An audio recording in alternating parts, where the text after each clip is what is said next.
For our last topic, we take up the major trends in international public law. And we've already said the modern trend. And the modern trend is we move from a system based on natural law to one based on positivism.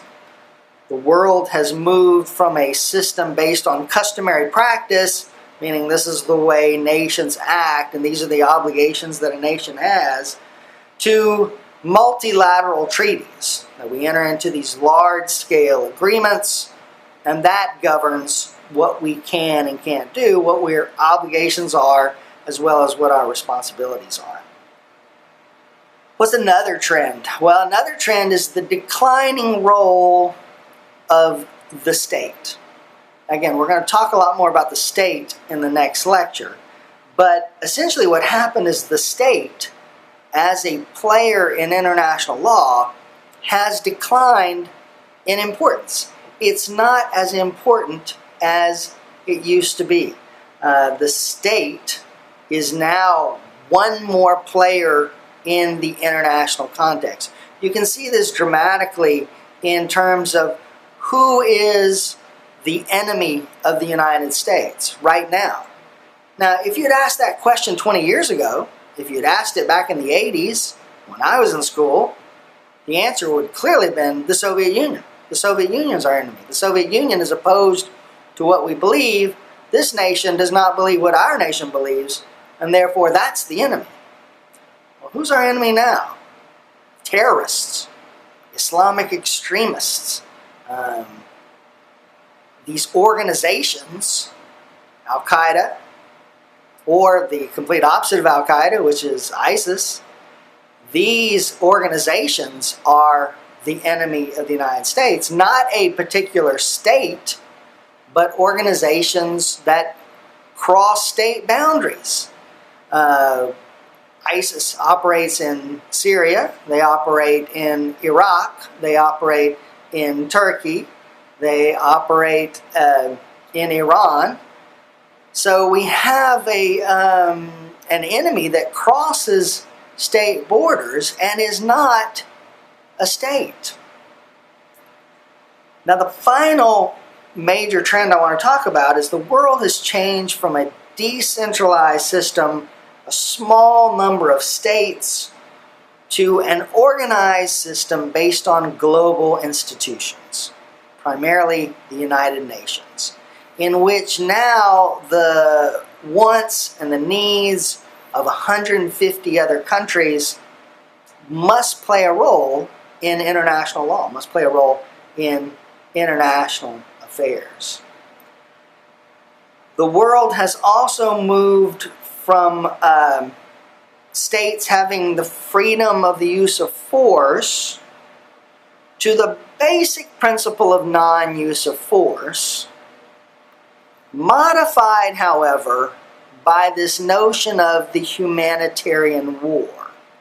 So we moved from a system from the 1900s which said war is just one more element of foreign policy, that sometimes to affect your foreign policy you went to war, to after World War I, in which we said no more war, that disputes should be decided in a court of law. They should be decided like any other dispute. You know, when you believe that your neighbor has built his fence on your property, you don't go to his house and try and beat him up and force him to move the fence. You go to a court and you say, look, this fence is on my property, please make him move it. Well, this was the idea. Let's take that same idea and move it to govern nations. And that has been the controlling factor throughout the 20th century, for the most part, of non-use of force as an instrument of foreign policy, modified by this notion of the humanitarian war. Sometimes it's okay to use force if the ultimate goal is a humanitarian one, if there is a benefit at the end, a humanitarian benefit.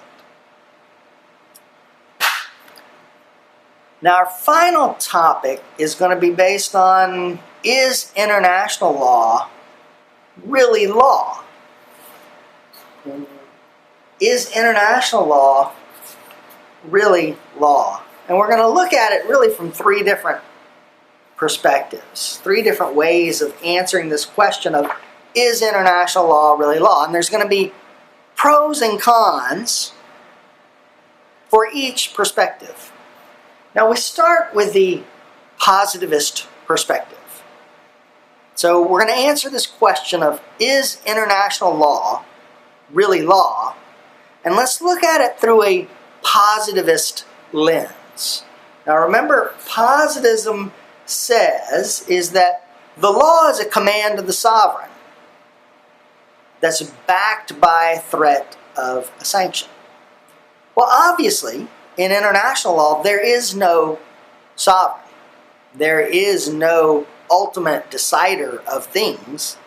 The United Nations doesn't have that role. No individual country has that role. So you could argue that under a positive law perspective, international law is not law. Why? There's no sovereign. There's no one issuer of command. There's no one state that tells us what the law is. However, the response to that, the response that says, yes, it is real, that it is international law, is really law, is we look at the notion of, if states treat international law as law, then it effectively becomes the law. We don't need a sovereign to issue a command if those commands are found in treaties and agreements and conventions that the family of nations says is the law. So the lack of a sovereign, which is necessary for a positive law perspective, is not a problem as long as we agree that the positive law, that the law is the law. The treaties are international law. International law has other elements in common with the positive law position. For instance, international law is not about morality. There's not a moral perspective to international law. It has many features that are law-like. We have principles and precedents and agreements. However, they're not those agreements and principles and text and precedents are not based on morality. They're based on treaties. They're based on man-made creations, the treaties, the agreements. So that's another area where international law looks, even from a positive perspective, like the law. In fact, we can see this too in that international law is not enforced by appeals to conscience, not about the notion of do what's right because it's right. Instead, it's about appeals to the rules. Here are the rules. Follow the rules.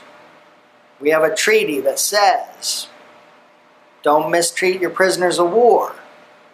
When someone mistreats prisoners of war, and they are a signatory to the treaty, we are able to sanction them, not by saying, look, what you did was a bad thing, but by saying what you did violated this agreement that you said, in which you promised you would not do those things. So from a positive perspective, one could argue that international law is really the law. Now the next perspective we'll talk about is what we call the sovereignty perspective.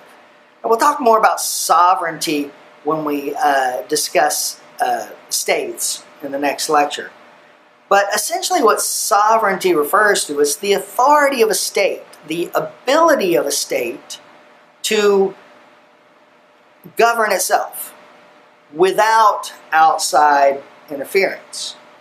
The state is the supreme power, the supreme sovereign. So how can one argue that a state is sovereign, that is able to control itself, if we are saying that state is limited by international law, if there's a thing called international law that we've all agreed to abide by, then one could argue that no one is sovereign because we're all constrained by this body of international law. So the argument would be is international law is not law because countries are sovereign and ultimately are not answerable to international law. They're not constrained by international law. Well, the response to that is states can consent to be restrained by international law, to be governed by legal rules that reach beyond borders. And that if states consent to it, then that is still a sovereign decision. So states are sovereign even when they are agreeing to be limited. States can self-limit themselves and they can self-bind themselves. They do it all the time, and that doesn't make them any less sovereign. So the question is international law really law when states are sovereign? And the pro position would be yes, because states limit themselves all the time. Limiting themselves by agreeing to follow an aspect of international law is simply one more example of that. Now, the final perspective we want to look at is really the enforcement perspective.